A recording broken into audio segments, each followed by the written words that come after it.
Commencé à avoir l'habitude de passer derrière le Lutrin, mais d'habitude c'est pour conduire le programme. Là aujourd'hui j'ai le privilège de pouvoir enseigner sa parole. Et comme disait le coordinateur Ted juste avant, moi aussi je viens prendre mes bénédictions comme lui l'a fait. Et donc c'est un grand plaisir pour moi de me tenir devant vous, vous qui avez fait le déplacement, et toutes les personnes qui sont à la maison en ligne. Premièrement, j'aimerais rendre grâce à Dieu, parce que c'est lui qui chaque matin nous permet de pouvoir nous réveiller. C'est lui qui nous donne la force de pouvoir nous lever, de pouvoir marcher. Et dans chaque chose que nous faisons dans la vie, nous devons toujours rendre grâce à Dieu qui nous donne la capacité. Cette capacité-là ne vient pas de nous-mêmes, ce n'est pas par notre propre force que nous pouvons faire tout ça, mais c'est bien Dieu qui nous donne cette puissance et cette force.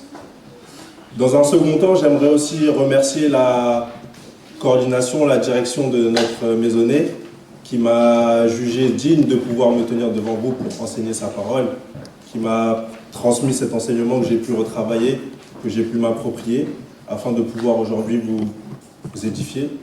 Et donc je tenais à remercier la direction. Et je voulais également vous remercier tous qui êtes venus, malgré les fortes températures qu'il y a eu cette semaine. Là aujourd'hui ça va un peu mieux. En plus on a, Dieu pense à tout, ici on a la clim. On pensait arriver ici à avoir une grosse chaleur, mais Dieu merci, nous avons la clim, nous sommes au frais. Mais vous avez fait le choix de venir, vous avez fait le choix de venir écouter la parole. Et donc ça, Dieu le voit. Et Dieu se réjouit de voir ses enfants autour de sa parole. Et ainsi que toutes les personnes qui sont en distance, qui suivent aussi sur Zoom, avec tout le matériel technique que nous utilisons, afin que nous puissions passer un agréable moment tous ensemble, car nous savons que Dieu est parmi nous. Donc comme le coordonnateur l'a bien dit pour le programme, le thème de notre enseignement est « Tenons ensemble pour le vrai Dieu ». 2 points. Purifions-nous par une nouvelle qualité de l'intelligence. Donc voilà, c'est le thème de notre enseignement. Et donc nous allons directement aller prendre nos Bibles et allons en 2 Corinthiens, chapitre 7, verset 1. Donc ce verset sera le verset pivot, le verset socle de notre enseignement que nous allons étayer tout au long de cet après-midi. Donc 2 Corinthiens 7, verset 1, je lis. « Ayant donc de telles promesses, bien-aimés, purifions-nous de toute souillure de la chair et de l'esprit, en achevant notre sanctification dans la crainte de Dieu. Nous savons que les écritures bibliques que Dieu a révélées à son propre sujet nous montrent que Dieu est saint, d'une sainteté pure. Et il y a un mot grec qui est kataros, donc ça va, ce mot il est plutôt facile à écrire et à retenir. Kataros qui veut dire sans mélange quelconque et qui ne cohabite pas avec l'impureté. Aux enfants d'Israël, Dieu a dit « Vous serez saints pour moi, car je suis saint, moi l'Éternel, je vous accueillerai. » Dieu nous invite à veiller à notre pureté et à le faire brillamment, c'est-à-dire en tendant vers l'excellence. Et donc pendant l'enseignement, pendant que je faisais mes recherches, j'ai recherché le mot « excellence » dans le dictionnaire. Qu'est-ce que ça veut vraiment dire l'excellence? Et j'ai trouvé deux parties. Donc la première de l'excellence qui est degré éminent de qualité, de valeur de quelqu'un. Deuxième partie, de quelque chose dans son genre. Donc ça, c'est la définition de l'excellence. Et ensuite, dans cette définition-là, il y avait un autre mot que je voulais vraiment chercher, c'est le mot éminent. Qu'est-ce que ça veut dire éminent? Et éminent, il y a 2 parties. La première, c'est qui est au-dessus du niveau commun, qui se distingue par sa supériorité, ses qualités. Et la deuxième, qui est très appréciable, qui se distingue par sa grande qualité, son très haut niveau. Donc voilà. Donc Dieu nous invite à tendre vers l'excellence, c'est-à-dire qu'il y a un niveau commun, il y a un niveau moyen. Il y a une moyenne où tous les gens se situent, et Dieu ne veut pas que nous soyons dans cette masse, dans cette partie-là. Il veut que nous soyons au-dessus. il veut que nous tendons vers l'excellence. Et pareil, il ne dit pas que nous devons être excellents parce que nous savons que nous ne sommes pas parfaits. Nous ne sommes pas parfaits, mais le but c'est de tendre. Tendre, ça veut dire faire un effort à l'aide de progrès en progrès dans notre relation avec Dieu, car sa volonté est que nous soyons bénis dans chaque aspect de la vie, et en contrepartie, il attend de nous que nous fassions notre part. Voilà, la volonté de Dieu est que nous soyons bénis dans chaque aspect de la vie. Et donc pour ça, il faut que nous allons de progrès en progrès. Nous devons faire des efforts à passer du stade où on est dans la moyenne, voire en dessous, à passer pour aller au-dessus et viser vers l'excellence. C'est vraiment une action et viser de plus haut. Et comme nous vivons dans le monde, une maison qui va recevoir des invités, elle s'apprête en conséquence. C'est normal, elle est nettoyée, elle est embellie. Aujourd'hui, on sait très bien que le but, c'est de toujours garder nos maisons propres. Les endroits où nous vivons doivent être propres, embellis, sains, afin que nous puissions être à l'aise. Et toutes les bénédictions de Dieu n'interviennent pas quand il y a beaucoup de désordre, quand il y a du bruit. Elles interviennent quand c'est calme, quand c'est propre. Et donc, dans la vie de tous les jours, parfois les saletés s'accumulent. Comme disent les Congolais souvent, les saletés. Ils disent les saletés. En gros, ça s'accumule. Et nous, le but, aujourd'hui, c'est de faire en sorte qu'il y ait le moins de saleté, comme on dit, dans nos maisons. Après, aujourd'hui, c'est compliqué. À chaque fois, tu rentres du travail, tu rentres de l'école, tu fais tes activités, toujours ranger. Au bout d'un moment, on est un peu fatigué, c'est normal. Il n'y a que les personnes on les appelle les personnes maniaques, qui arrivent à vraiment, à chaque fois qu'il y a quelque chose qui change, ils remettent bien la place, Bon, ça c'est pareil, c'est de l'excès, tout excès nuit. Mais, lorsque nous accueillons des gens, nous accueillons des invités, on fait toujours l'effort de pouvoir ranger, d'embellir la maison, l'appartement, afin que tout le monde soit à l'aise. Parce qu'on n'est pas à l'aise dans des maisons sales, où il y a du désordre. Il y a même des émissions à la télé souvent qui passent, souvent ça vient des États-Unis, où on voit des maisons qui sont vraiment dégueulasses, crades. Et même nous on regarde, on se dit comment les gens font pour vivre dedans. Et ensuite ils appellent des sociétés et tout, c'est filmé, et ils embellissent et rendent propre. Et donc c'est ça. Et nous aujourd'hui, nous sommes à l'époque de parler et de vivre selon la vérité et non selon le monde pervers et corrompu. Un autre exemple, c'est les exemples des ampoules. Les ampoules, elles sont là pour briller, pour illuminer. Mais maintenant, certaines ampoules ne vont pas briller à plein potentiel parce qu'il y a de la saleté, il y a de la poussière, etc. Et c'est pareil que nous, les croyants. Nous avons la lumière de Dieu qui est en nous. Donc cette lumière, elle est parfaite, elle vient de Dieu. Mais si nous, aujourd'hui, nous ne brillons pas à plein potentiel, c'est parce que nous ne sommes pas totalement propres. Nous devons veiller à ce que nous soyons le plus propre possible et nous devons, jour après jour, se nettoyer pour que nous puissions manifester la sainteté. Car lorsque ce n'est pas totalement propre, on dit que c'est souillé. Donc l'ampoule et le croyant doivent être nettoyés pour briller, et on verra des éléments afin de nous nettoyer plus tard dans l'enseignement. Prenons nos Bibles et allons en Éphésiens chapitre 1, verset 4. Éphésiens chapitre 1, verset 4. En Christ, Dieu nous a élus avant la fondation du monde pour que nous soyons saints et irrépréhensibles devant lui. Une personne devient sainte lors de sa nouvelle naissance. Donc lorsqu'il confesse Romains 10, 9, 10. À ce moment-là, elle a Christ en elle. C'est spirituel et c'est le côté légal. Cette démarche nous donne l'un des droits de filiation qui est appelé la sanctification. Et d'ailleurs, nous connaissons les 4 autres qui sont la rédemption, la justification, la justice et le ministère de la réconciliation. Et donc maintenant, du point de vue pratique, le but de chaque croyant, notre responsabilité, c'est de quoi? C'est de vivre sanctifié. C'est-à-dire de manifester notre sainteté dans le monde des sens. Nous savons que nous vivons dans un monde qui est pervers et corrompu, dans un monde qui est pollué, et nous, notre objectif, notre but, c'est de pouvoir manifester cette sainteté, donc vivre sanctifié. Ce monde, lorsque nous marchons en harmonie et en alignement avec Dieu et sa parole, lorsque nous nous engageons dans l'obéissance et dans la fidélité de sa parole, c'est là que nous appelons vivre sanctifié.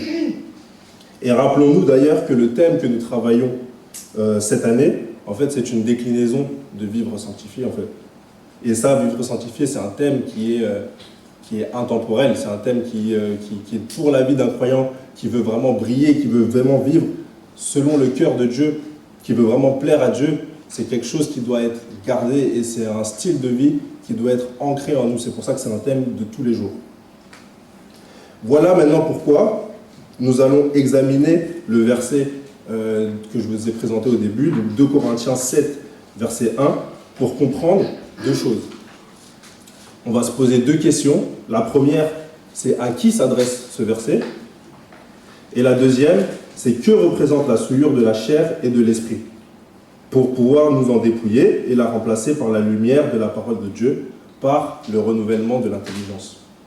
Et c'est comme cela que nous allons enfin pouvoir nous garder brillamment purs, comme le dit Luc 22, verset 42. Donc commençons avec la première question qu'on se pose. À qui s'adresse le verset? On sait que dans beaucoup de domaines de la vie, moi qui travaille dans le domaine un peu de la communication et tout, etc., du design, du graphisme, à chaque fois qu'on fait quelque chose, la première chose qu'on se demande, c'est à qui sert le message? C'est pour qui que tu réalises cette chose? Et donc la première question que nous devons nous poser, c'est à qui le verset s'adresse-t-il? Parce que pareil, la parole, elle est simple, elle s'interprète elle-même, mais parfois il y a des personnes qui disent que la parole est incohérente parce qu'ils ne savent pas exactement à qui s'adresse le verset, à quelle population, à quelle époque surtout, parce qu'on sait qu'il y a les administrations, et chaque verset, chaque partie de la Bible n'est pas forcément adressée aux mêmes personnes.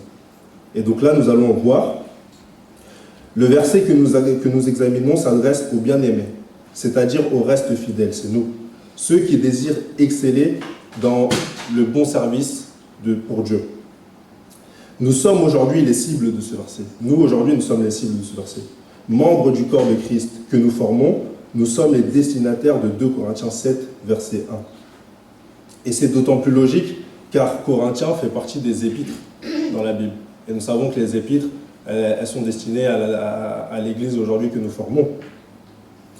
Et c'est encore d'autant plus logique parce qu'on sait qu'en Corinthiens, Jésus-Christ en tant que fil rouge, c'est la sanctification. Donc ça fait tout son sens. On parle de vivre sanctifié, de la sanctification, de la sainteté, et on cherche à qui s'adresse ce verset, c'est à nous, dans les épîtres.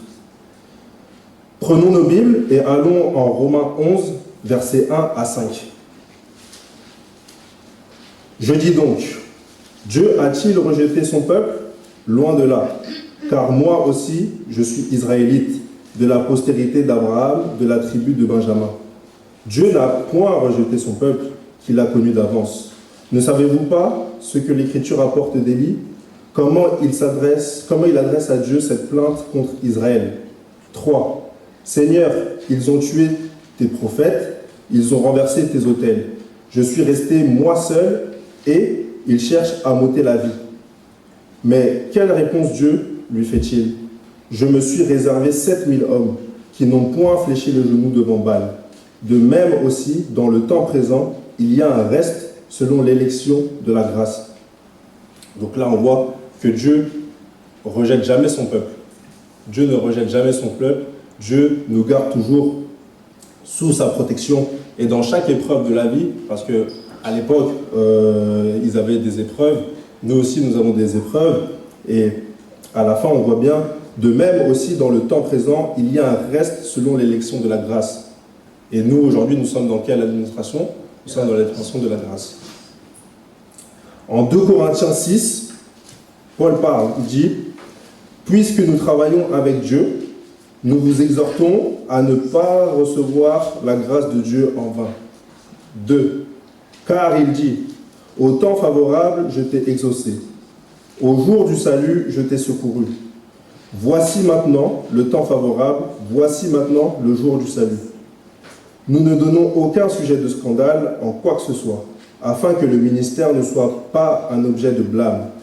Mais nous nous rendons à tous égards recommandables comme serviteurs de Dieu par beaucoup de patience dans les tribulations, dans les calamités, dans les détresses. Donc là, on voit que nous devons nous rendre recommandables à tous égards comme serviteurs de Dieu. Et ça ne va pas se faire dans la facilité, dans un monde calme, paisible. Non. Par beaucoup de patience dans les tribulations, dans les calamités, dans les détresses, sous les coups, dans les prisons, dans les troubles, dans les travaux, dans les veilles, dans les jeûnes. Donc voilà, toutes ces choses-là nous montrent à quel point c'est des choses pas faciles à faire, mais nous devons nous efforcer. Par la pureté, par la connaissance, par la longanimité, par la bonté, par un esprit saint, par une charité sincère. Voilà, ça c'est des éléments qui nous permettent de faire.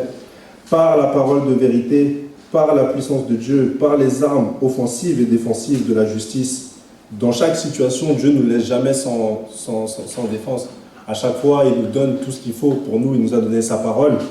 Il nous a donné toutes les armes offensives et défensives.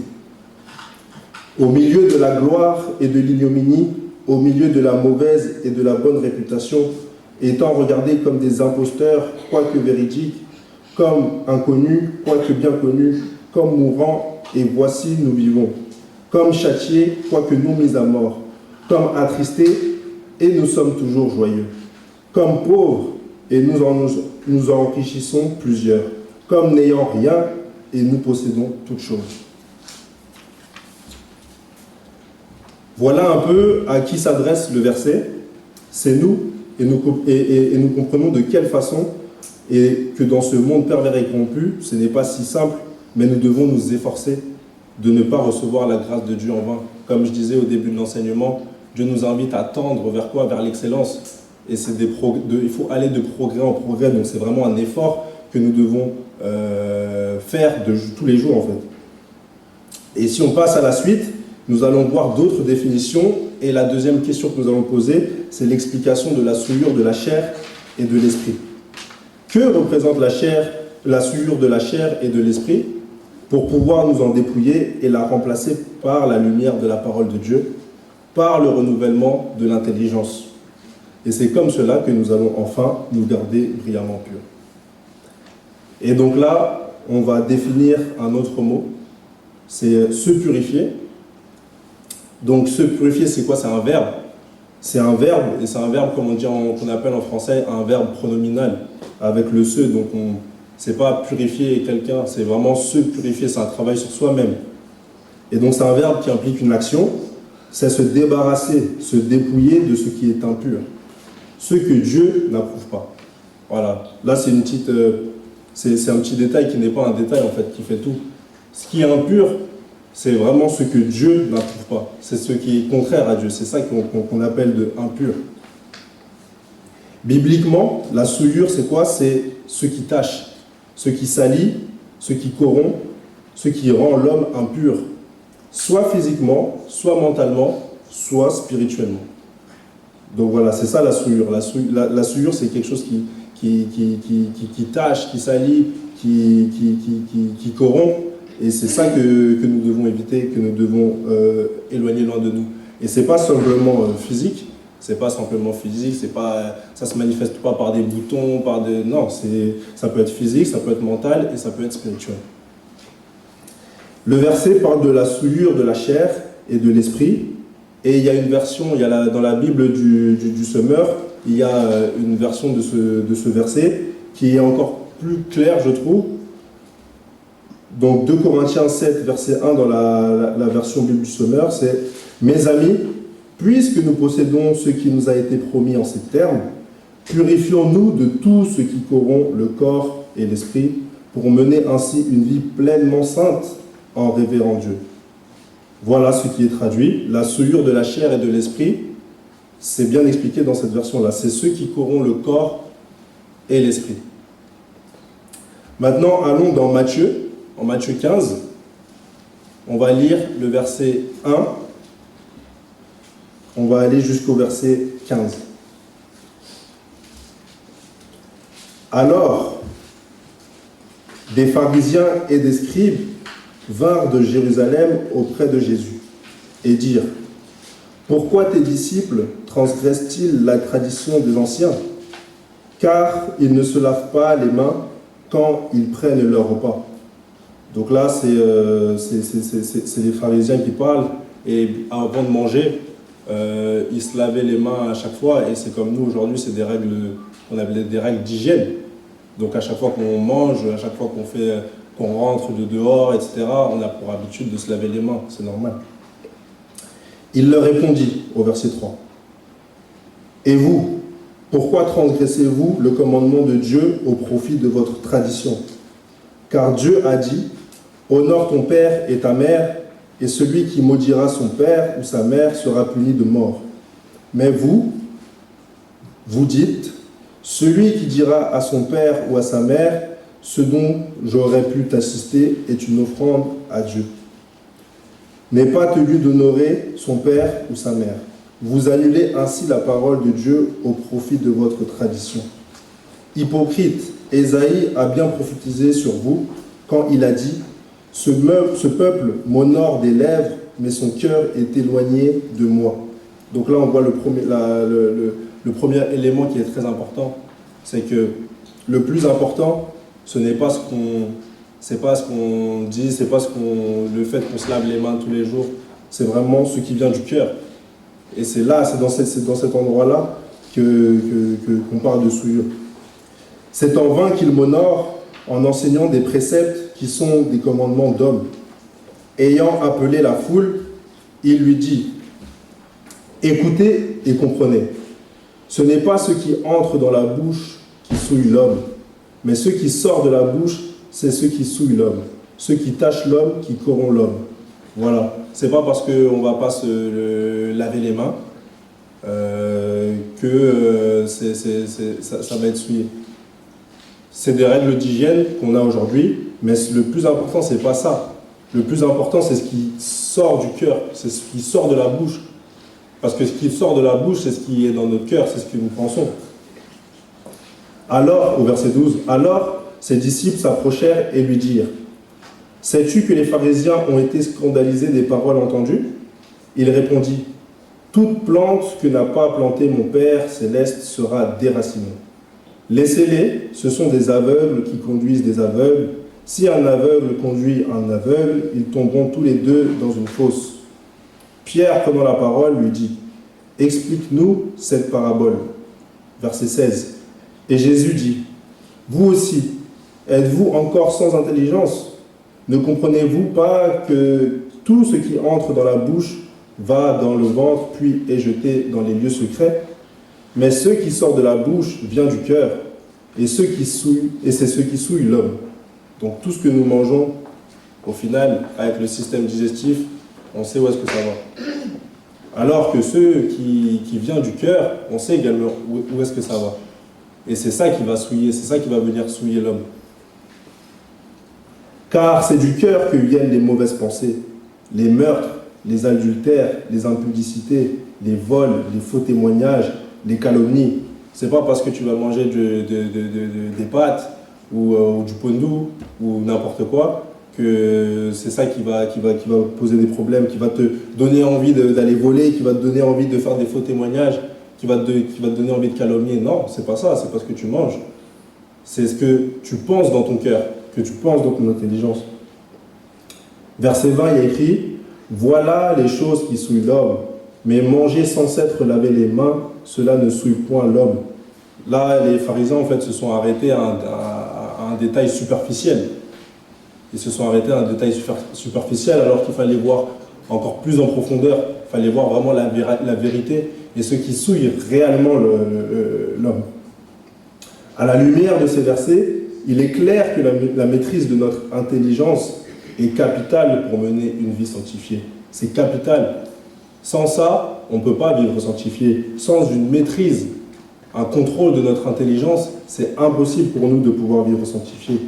C'est pourquoi, en Proverbe 4, 23, il est dit de garder notre cœur plus que toute autre chose, car de lui viennent les sources de la vie. C'est notre cœur qu'il faut garder plus qu'autre chose. C'est vraiment l'endroit qui doit vraiment être, on va dire, pur, l'endroit qui doit vraiment être gardé afin de pouvoir vivre sanctifié. Voilà, c'est ça la chose la plus importante à garder. Ce n'est pas le fait de ne pas se laver les mains ou le fait de ne pas prendre des douches toutes les 30 minutes. Ça, c'est autre chose. C'est dans le cœur, c'est dans l'intelligence que tout se passe. Et c'est là qu'il y a la lutte pour trier les bonnes et mauvaises infos, pour prendre les bonnes ou mauvaises décisions. C'est quand nous laissons accessibles et vulnérables ces choses que les mauvaises choses arrivent. En fait, c'est ça. Le but, c'est que, comme on a dit, c'est que nous vivons dans un monde où l'adversaire, il cherche à nous attaquer à chaque fois. Il va nous envoyer des éléments qui vont venir nous distraire. Et c'est à partir du moment où nous sommes distraits que nous laissons la porte, l'accès à notre cœur. Et c'est là où on peut en tirer les conséquences. Dieu est esprit, 3 fois saint, pur de chez pur, kataros comme on l'a vu. Et Dieu nous a donné son esprit. Donc la souillure ici est celle de notre intelligence, qui se peut laisser corrompre lorsqu'elle n'est pas soumise à l'esprit. Dieu nous a donné son esprit, et son esprit, lui, son esprit, il est imparfait, non, c'est ça? Son esprit, il est parfait, son esprit, il est pur, pur de chez pur, 3 fois saint. Donc lorsqu'il y a des perturbations, on ne peut pas dire que ça vient de l'esprit de Dieu. Ça vient de nos intelligences. En Romains 10, versets 14 à 17, comment donc invoqueront-ils celui en qui ils n'ont pas cru? Et comment croiront-ils en celui dont ils n'ont pas entendu parler? Et comment entendront-ils parler s'il n'y a personne qui prêche? Ainsi, la foi vient de ce qu'on entend, et ce qu'on entend vient de la parole de Christ. Donc là, c'est un élément important. C'est que si on veut que nos intelligences, nos cœurs soient abondés de bonnes choses, il faut qu'elles soient enseignées. Si on n'est pas au courant d'une chose, on ne peut pas le faire. C'est pour ça qu'aujourd'hui, il faut qu'il y ait des personnes qui soient dignes de pouvoir enseigner la parole droitement divisée. Et c'est le privilège que nous avons aujourd'hui. C'est que cette parole, elle est droitement divisée. Et c'est grâce à cette parole, c'est grâce à tout ça que nous pouvons ensuite garder nos intelligences pures. Dieu est parfaitement saint. Donc, comment notre cœur peut-il être souillé si ça vient de quelque chose de saint? C'est impossible. C'est simplement que ce sont nos intelligences qui sont souillées. L'adversaire, lui, il se réjouit lorsque nos intelligences sont un peu troublées. Lui, c'est ce qu'il veut. C'est pas... Lui, lorsque nous avons notre intelligence qui est focalisée sur la parole de Dieu, qui est sans cesse autour des choses qui sont bénéfiques pour nous, lui, ça ne le réjouit pas. Lui, son but, c'est vraiment de nous inonder de mauvaises informations, de choses futiles, de choses vaines. C'est ça le monde des cinq sens. C'est ça qu'on appelle le monde pervers et corrompu. C'est que toutes les informations qui naviguent, on parle de politique, on parle de bêtises, de tout ça, c'est ça qui vient souiller. Et donc si nos intelligences, elles sont exposées à toutes ces choses, on en tire les conséquences. Donc lui, l'adversaire, lui, il se réjouit et il cherche à ce que nos intelligences ne soient pas 100% focalisées par l'esprit, ce qui nous permettrait en fait d'avoir le cœur saint et de pouvoir vivre en parfait alignement avec Dieu. Nous devons vivre en parfaitement alignement avec Dieu. Mais pour ça, c'est qu'il faut garder nos regards dans la parole de Dieu. Garder nos regards dans les vérités qui s'y trouvent. Et là, je vais prendre un exemple pour un peu comparer ça. Moi, depuis que je suis tout petit, j'aime beaucoup le football. J'aime le foot, j'ai fait du foot quand j'étais petit. Je crois qu'il y a beaucoup de gens ici aussi également qui ont joué au foot. Mais c'est vraiment un sport que j'apprécie énormément. Je jouais, je regarde le foot tous les jours. Cette nuit, j'ai regardé le Congo qui s'est qualifié. Donc voilà. Mais c'est quelque chose que depuis que je suis petit, j'apprécie. Et la différence entre les personnes qui jouent en loisir et les personnes qui sont professionnelles, c'est que sur les petites choses, les choses faciles, les choses simples, eux, Les pros, ils les font instinctivement. Ils le font sans réfléchir. Pourquoi? C'est parce qu'ils s'entraînent tous les jours, ils répètent, jusqu'à ce que ça devienne un élément qui est ancré en eux. Ils réfléchissent même plus. Ils font des passes. Tous les jours, ils vont faire des passes, des contrôles. Et au bout d'un moment, ils ne réfléchissent plus. Donc le moment où ils ne réfléchissent plus, c'est du temps gagné. Et au foot, on sait que c'est le temps qui est le plus important. Si tu as un temps d'avance, tu vas pouvoir aller plus vite et tu vas pouvoir aller marquer des buts. Et donc c'est ça. Ces personnes-là, les joueurs qui sont professionnels, c'est des personnes qui répètent les bases tous les jours, sans cesse, afin que ça puisse devenir une habitude, que ça puisse être ancré et que instinctivement, ils puissent réaliser tout ce qu'ils ont à faire. C'est comme moi, quand j'étais plus petit, je jouais, moi j'étais latéral. Donc latéral, c'est le défenseur qui est sur le côté. Donc moi j'étais sur le côté, parfois j'étais milieu ailier. Et moi j'avais un geste technique que je faisais souvent, c'était le double contact, pour ceux qui connaissent. Donc c'est le ballon, tu touches avec les deux jambes pour pouvoir passer le défenseur. Ça, je répétais ça. Et au bout d'un moment, c'est devenu ancré. Donc quand j'avais la balle et que je pouvais éliminer l'adversaire, je faisais ça, ça passait. Je n'étais pas là en me disant est-ce que ça va passer. Je savais que ça allait passer parce que c'est un geste qui est automatique. Et donc c'est ça le but et c'est ça qui fait gagner du temps. Et donc c'est pareil pour nous, pour la parole de Dieu.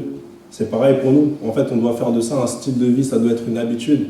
Tous les jours, nous devons nous réveiller, nous devons prier. Tous les jours, nous devons lire la parole. Tous les jours, nous devons plonger nos regards dans la parole. Ça doit devenir une habitude, ça doit devenir un réflexe. Et lorsque nous ne faisons pas ce réflexe-là, il doit y avoir une gêne. On doit se sentir un peu...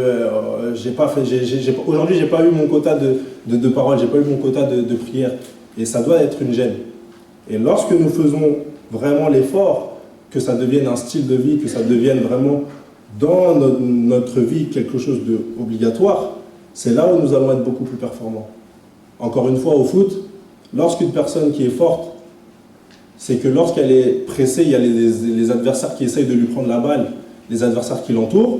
Si elle a besoin de réfléchir avant de recevoir le ballon, elle va réfléchir, elle va perdre du temps et les défenseurs vont récupérer le ballon. Mais si c'est quelque chose qui est ancré, qui est automatique, elle va recevoir, elle va savoir directement ce qu'il faut faire. Et elle ne va pas perdre le ballon. Et c'est pareil pour nous. Si dans des situations de la vie, on est attaqué par l'adversaire, parce qu'on sait que c'est l'adversaire qui attaque, c'est pas Dieu. Mais si l'adversaire nous attaque et que dans les situations de pression, nos intelligences sont brouillées, on n'a pas les bons versets qui viennent, parce que la parole nous dit également que dans chaque situation, lorsqu'on demande quelque chose, il faut que nous soyons précis dans notre demande. Mais si nous n'avons pas cette précision-là, nous n'avons pas les bons versets qui viennent, nous allons être inondés et nous ne pourrons pas nous défendre face à la pression justement, la pression de l'adversaire qui cherche à nous faire tomber, qui cherche à nous attaquer. Si nous avons nos versets à mémoriser dans nos têtes, dans nos intelligences, si nos cœurs sont abondés de la parole de Dieu, dans chaque situation, on ne va pas être sous pression. On ne va pas être sous pression parce qu'on sait pertinemment, oh, il y a une telle situation, je sais que la Bible dit ça, hop, je prie et je passe à autre chose.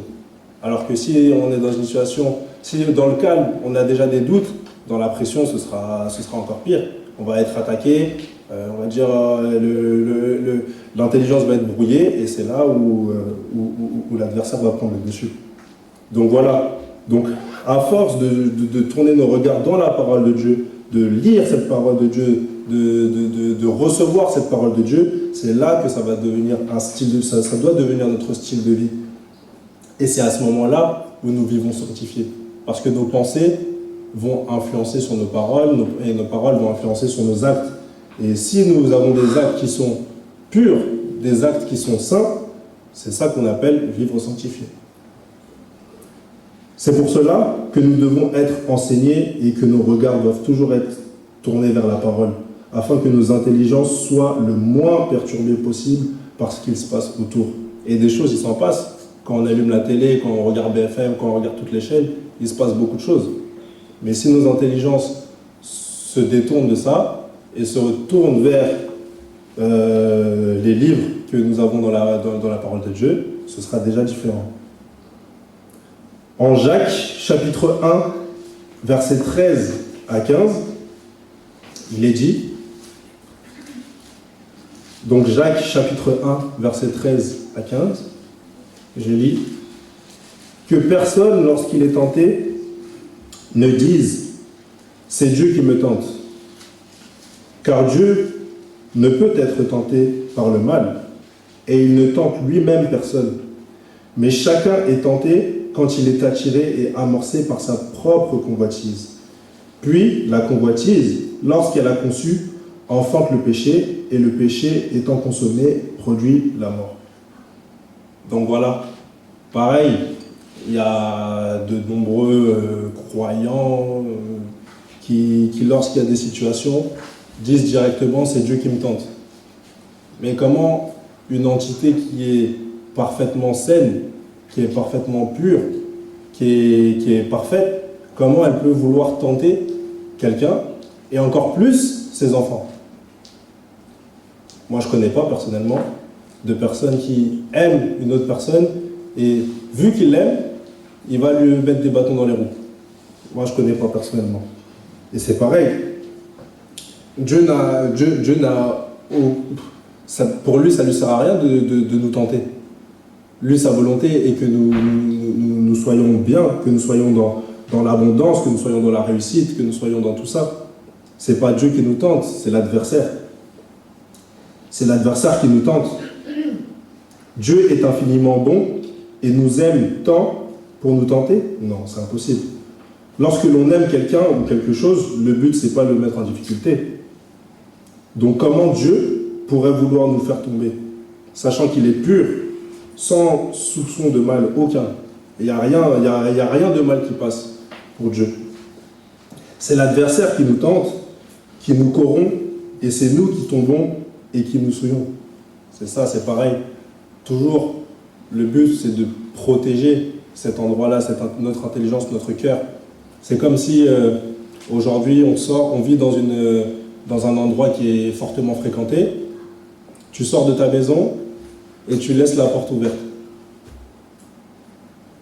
Si quelqu'un entre, c'est normal, la porte elle est ouverte. Mais la personne qui entre, est-ce que c'est une personne qui est correctement intentionnée si elle vient pour voler? Donc c'est pas Dieu qui va dire regarde, la porte elle est ouverte, va voler. C'est pas ça. C'est l'adversaire qui passe par d'autres personnes, qui voit que tu as laissé la porte ouverte, c'est de ta faute, tu as laissé la porte ouverte, et maintenant c'est à tes risques et périls. Et c'est un peu ce qui se passe. Nous, lorsque nous laissons des portes, lorsque nous laissons notre intelligence accessible, et c'est le but que nous cherchons, c'est comme si nous fermions la porte de notre maison. Lorsqu'on sort de la maison, on ferme la porte à clé. Lorsqu'on sort de la voiture, on ferme la porte à clé, on ferme les fenêtres, tout. Et c'est pour garder ce qu'il y a à l'intérieur au chaud, comme on dit. Et à partir du moment où il y a des personnes qui veulent s'introduire, ce n'est pas des enfants de Dieu qui s'introduisent pour aller voler, pour aller piller, pour aller saccager. C'est des enfants du diable. Donc tout ce qui se passe dans notre intelligence, c'est primordial de pouvoir le contrôler. Lorsque l'intelligence, elle accepte des choses qu'elle entend, qu'elle voit, qu'elle sent ou qu'elle touche, au point de les mûrir, elle finit par en faire un style de vie et ça finit par influencer sa marche dans le monde des sens. Donc si on est influencé par ce qui se passe à l'extérieur, c'est là où on en fait de ça notre style de vie et c'est là où on marche mal. Mais lorsque on plonge nos cœurs dans ce qui est bon, donc dans la parole, dans les enseignements, dans les chants qui sont des enseignements également, dans la prière, ça reste en nous et ça devient notre style de vie. Et c'est ce que nous devons faire, ça devient automatique pour nous. Nous devons donc faire très attention à ce que nous acceptons de garder dans nos intelligences. Raison pour laquelle nous devons nous efforcer d'étudier la parole de Dieu comme notre Seigneur Jésus-Christ l'a fait, afin de savoir faire la différence entre ce qui vient de Dieu et ce qui vient du diable.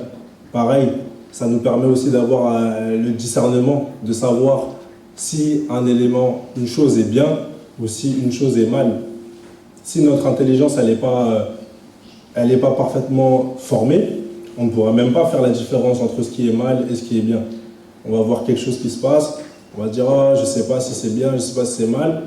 Mais si on a la parole, on voit une chose qui se passe. Si la parole nous dit que c'est pas bien, on sait que c'est pas bien. Hop, ça passe. Si on voit quelque chose qui est bénissant, qui est bien, parce que dans la parole, ça l'est dit, et ben c'est bien aussi. Donc on trie les bonnes et les mauvaises informations.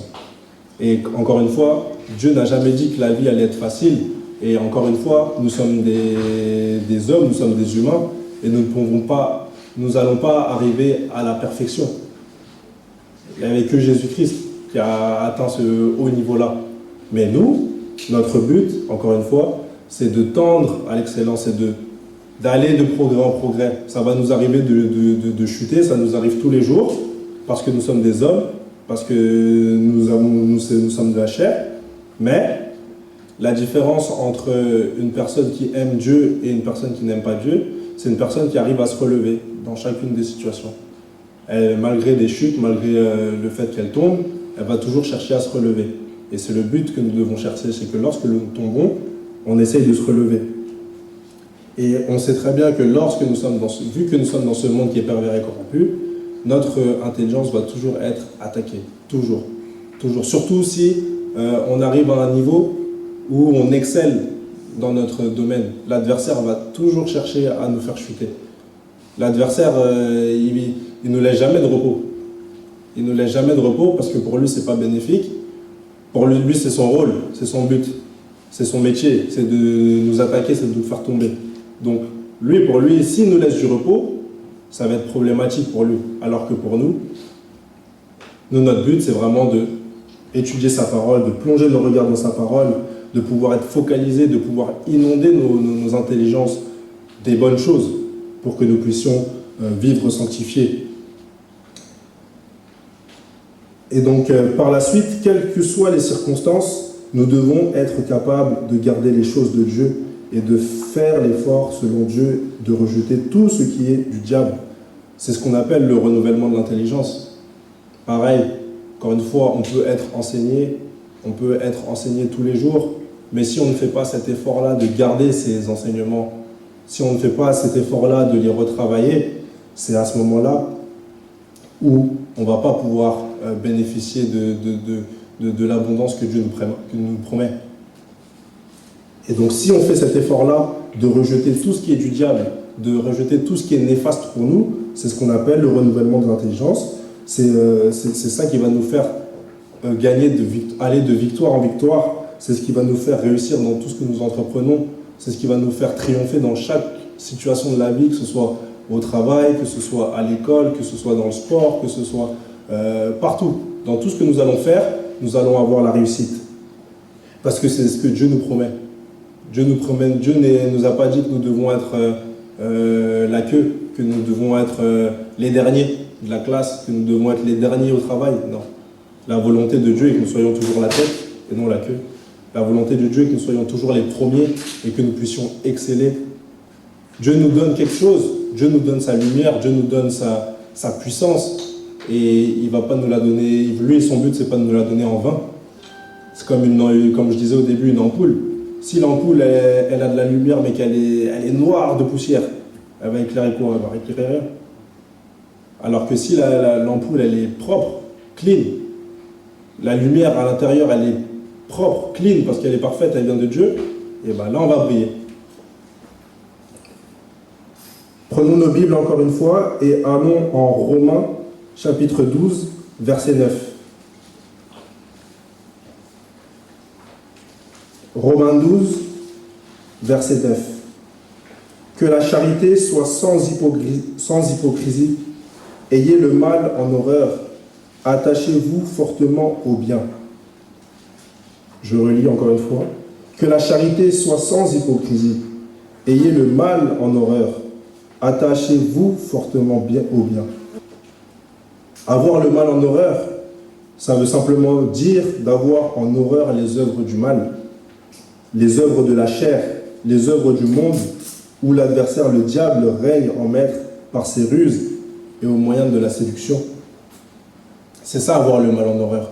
C'est vraiment éloigner ces choses-là qui sont néfastes, ces choses qui sont mauvaises, ces choses qui font tout le plaisir de l'adversaire, mais qui font, nous, notre malheur. C'est ces choses-là qu'il faut avoir en horreur. Et la parole de Dieu, elle est claire et elle nous montre ces œuvres-là et elle les dénonce en Galates.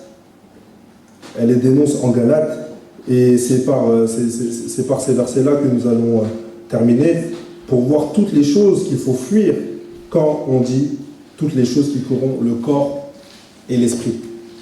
Donc allons en Galates chapitre 5, versets 16 à 21.